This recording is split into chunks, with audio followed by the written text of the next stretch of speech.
मैं आपको बताऊं, अगर आपको वास्तव में हंसना हो ना तो सिर्फ न्यूज चैनल देखिए, इससे ज्यादा हंसी आपको कहीं नहीं मिलेगी। न्यूज चैनलों का केवल एक ही सूत्र है, तुम कर्म करो कांड में हम बदल देंगे। सूत्रों से पता चला है कि सूत्रों को कुछ पता नहीं होता। आप हमारे साथ बने रहिए, हम आपको बनाते रहेंगे। पिछले 8-10 साल से इनको एक नई लत लग गई है, कोई भी खबर हो ये बहस करवाते हैं। आप देखते होंगे 4 लोग होते जो पासपोर्ट साइज पोज में उल्लू की तरह बैठे रहते हैं, और सबसे ऊपर एंकर जो आग में घी डालता रहता है। आप ये बहस रोज देखते होंगे। अगर मेरी बात अच्छी लगे तो मुझे आपका ठहाका चाहिए। मुझे लगता है संबित पात्रा तो स्टूडियो में ही सोते होंगे। घर जाने का टाइम ही कहाँ मिलता होगा। सुबह जी न्यूज की बहस, शाम को स्टार न्यूज की बहस, रात को आज तक।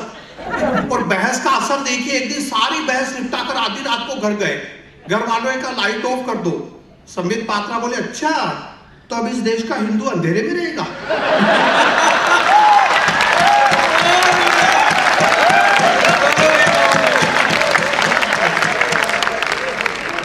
कोरोना के कारण 6 महीने तक हमारे देश में थिएटर बंद थे, लेकिन लोगों को मनोरंजन की कमी महसूस नहीं हुई, क्योंकि अर्नब गोस्वामी का रिपब्लिक भारत चालू था। अर्नब गोस्वामी को जानते ना, कितना चिल्लाता है ये आदमी, पूछता है भारत में 135 करोड़ लोग रहते, समझ में नहीं आता भारत इसी के कार्ड में आकर क्यों पूछता है। अर्नब गोस्वामी, डायनासोर तो खत्म हो गए, लगता उन्हीं का एक आध अंडा बच गया था। मैंने तो डर के मारे जिसका चैनल देखना बंद कर दिया, किसी दिन हाथ निकाल के थप्पड़ ना मार दे। मुझे लगता है जिस दिन ये पैदा हुआ होगा नर्स पे भी भड़का होगा। मुझे सफेद कपड़े में क्यों लपेट रखा है, क्या छुपाना चाहती हो तुम, पूछता है भारत।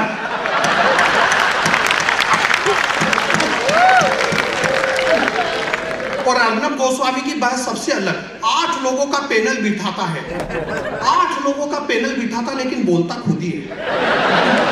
किसी को बोलने नहीं देता, कोई बोलने की कोशिश भी करता है तो डांट देता है, आप चुप रहिए, ये देश का मामला है, देश की रक्षा का मामला है, आप नहीं समझेंगे। अरे तो बुलाया किस लिए था। उंगली मत दिखाइए। एक बोला उंगली नहीं दिखा रहा हूं, 2 घंटे हो गए बैठे हुए।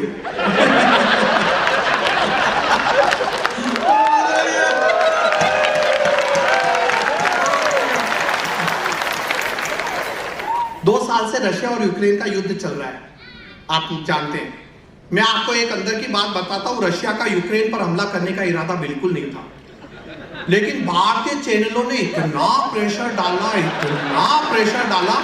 कि अपनी इज्जत बचाने के लिए पुतिन को यूक्रेन पर हमला करना पड़ा।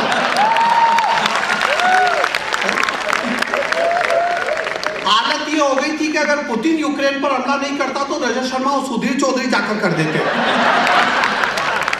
और अब हालत ये, दुनिया हाथ जोड़ जोड़कर पुतिन से शांति की अपील कर रही है, और पुतिन हाथ जोड़ जोड़कर भारतीय चैनलों से।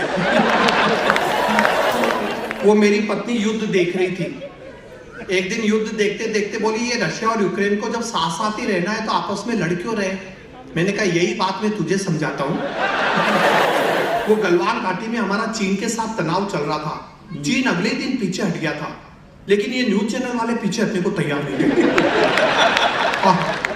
ये लगातार 8-10 दिन तक किश्तों में पीछे हटते रहे, यानी एक ही न्यूज बार बार देते रहे। आज चीन की सेना 1 किलोमीटर पीछे हटी, आज चीन की सेना 1 किलोमीटर पीछे हटी। पीछे हटते हटते चीन से ही बाहर निकल गया। मंगोलिया बोला इधर किधर आ रहे हो भाई। और 2 पंक्तियों का व्यंग्य अगर अच्छा लगे तो मुझे बताना। मेरा ये कहना है कि सारे न्यूज चैनल बंद करके शांति से बैठ जाओ, क्योंकि देश के हालात इतने हसीन भी नहीं है जितना जी टीवी बताता है, और इतने खौफनाक भी नहीं है जितना एनडीटीवी बताता है। बहुत बहुत धन्यवाद, शुक्रिया। क्या बात है।